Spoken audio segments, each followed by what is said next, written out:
जय श्री कृष्णा। आपका दीक्षिखा के चैनल में स्वागत है। श्रीमद् भगवत गीता अध्याय 4 भाग 9। अपि चेत्सि पापेभ्यः सर्वेभ्यः पापकृत्तमः सर्वं ज्ञानप्लवेन वृजिन संतरिष्यसि। इसका भावार्थ है, यदि तुम्हें समस्त पापियों में भी सर्वाधिक पापी समझा जाए तो भी तुम दिव्य ज्ञान रूपी नाव में स्थित होकर दुख सागर को पार करने में समर्थ होगे। इसका तात्पर्य है, श्री कृष्ण के संबंध में अपनी स्वाभाविक स्थिति का सही ज्ञान इतना उत्तम होता है कि अज्ञान सागर में चलने वाले जीवन संघर्ष से मनुष्य तुरंत ही ऊपर उठ सकता है। यह भौतिक जगत कभी कभी अज्ञान सागर मान लिया जाता है तो कभी जलता हुआ जंगल। सागर में कोई कितना ही कुशल तैराक क्यों न हो, जीवन संघर्ष अत्यंत कठिन है। यदि कोई संघर्षरत तैरने वाले को आगे बढ़कर समुद्र से निकाल लेता है तो वह सबसे बड़ा रक्षक है। भगवान से प्राप्त पूर्ण ज्ञान मुक्ति का पथ है। कृष्ण भावनामृत की नाव अत्यंत सुगम है, किंतु उसी के साथ साथ अत्यंत उदात्त भी। यथैधांसि समिद्धोऽग्निर्भस्मसात् कुरुतेर्जुन ज्ञानाग्निः सर्वकर्माणि भस्मसात् कुरुते तथा। इसका भावार्थ है, जैसे प्रज्वलित अग्नि ईंधन को भस्म कर देती है, उसी तरह हे अर्जुन, ज्ञान रूपी अग्नि भौतिक कर्मों के समस्त फलों को जला डालती है। इसका तात्पर्य है, आत्मा तथा परमात्मा संबंधी पूर्ण ज्ञान तथा उनके संबंध की तुलना यहाँ अग्नि से की गई है। यह अग्नि न केवल समस्त पाप कर्मों के फलों को जला देती है, अपितु पुण्य कर्मों के फलों को भी भस्मसात करने वाली है। कर्मफल की कई अवस्थाएं हैं, शुभारंभ, बीज, संचित आदि। किंतु जीव को स्वरूप का ज्ञान होने पर सब कुछ भस्म हो जाता है, चाहे वह पूर्ववर्ती हो या परवर्ती। वेदों में कहा गया है, उभे उभयवैश एते तरत्यमृतः साध्वा साधूनि। मनुष्य पाप तथा पुण्य दोनों ही प्रकार के कर्म फलों को जीत लेता है।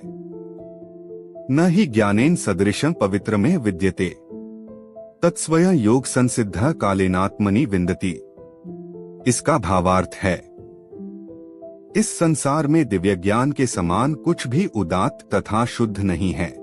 ऐसा ज्ञान समस्त योग का परिपक्व फल है। जो व्यक्ति भक्ति में सिद्ध हो जाता है, वह यथा समय अपने अंतर में इस ज्ञान का आस्वादन करता है।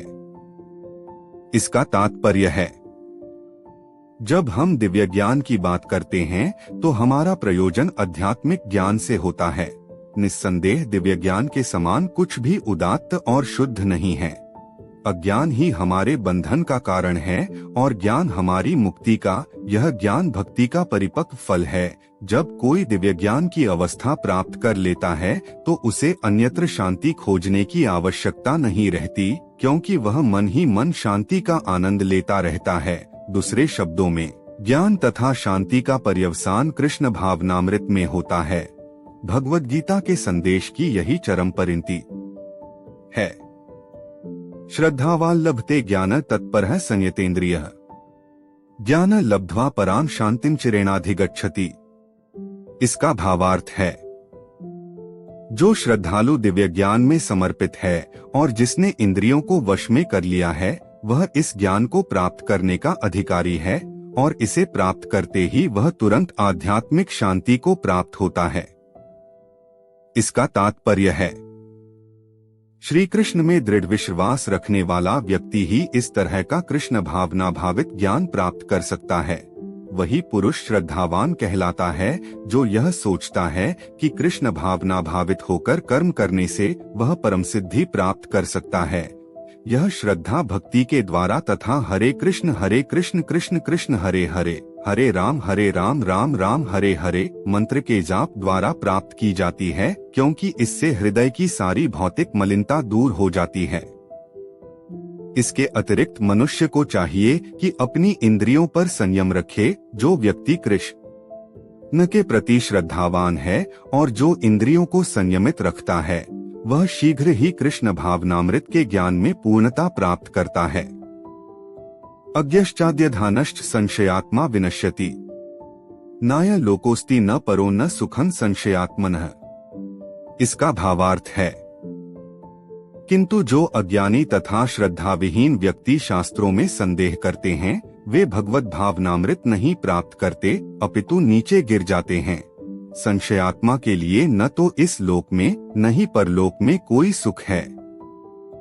इसका तात्पर्य है, भगवद गीता सभी प्रामाणिक एवं मान्य शास्त्रों में सर्वोत्तम है। जो लोग पशुतुल्य हैं, उनमें न तो प्रामाणिक शास्त्रों के प्रति कोई श्रद्धा है और न उनका ज्ञान होता है, और कुछ लोगों को यद्यपि उनका ज्ञान होता है और उनमें से वे उद्धरण देते रहते हैं, किंतु उनमें वास्तविक विश्वास नहीं करते। यहाँ तक कि कुछ लोग जिनमें भगवद गीता जैसे शास्त्रों में श्रद्धा होती भी है, फिर भी वे न तो भगवान कृष्ण में विश्वास करते हैं न उनकी पूजा करते हैं।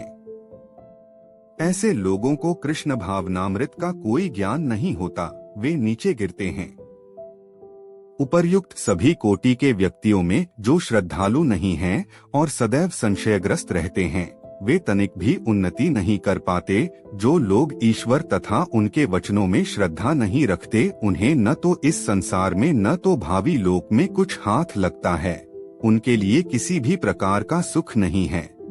आत्म मनुष्य को चाहिए कि श्रद्धा भाव से शास्त्रों के सिद्धांतों का पालन करे और ज्ञान प्राप्त करे। इसी ज्ञान से मनुष्य आध्यात्मिक अनुभूति के दिव्य पद तक पहुंच सकता है। दूसरे शब्दों में, आध्यात्मिक उत्थान में संशयग्रस्त मनुष्य यों को कोई स्थान नहीं मिलता। आत्म मनुष्य को चाहिए कि परंपरा से चले आ रहे महान आचार्यों के पद चिन्हों का अनुसरण करे और सफलता प्राप्त करे।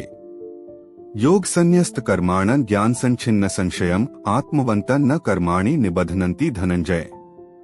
इसका भावार्थ है, जो व्यक्ति अपने कर्मफलों का परित्याग करते हुए भक्ति करता है और जिसके संशय दिव्य ज्ञान द्वारा विनष्ट हो चुके होते हैं, वही वास्तव में आत्मपरायण है। हे धनंजय, वह कर्मों के बंधन से नहीं बंधता। इसका तात्पर्य है, जो मनुष्य भगवद गीता की शिक्षा का उसी रूप में पालन करता है जिस रूप में भगवान श्री कृष्ण ने दी थी, तो वह दिव्य ज्ञान की कृपा से समस्त संशयों से मुक्त हो जाता है। पूर्णतः कृष्ण भावना भावित होने के कारण उसे श्री भगवान के अंश रूप में अपने स्वरूप का ज्ञान पहले ही हो जाता है। अतएव निस्संदेह वह कर्म बंधन से मुक्त है।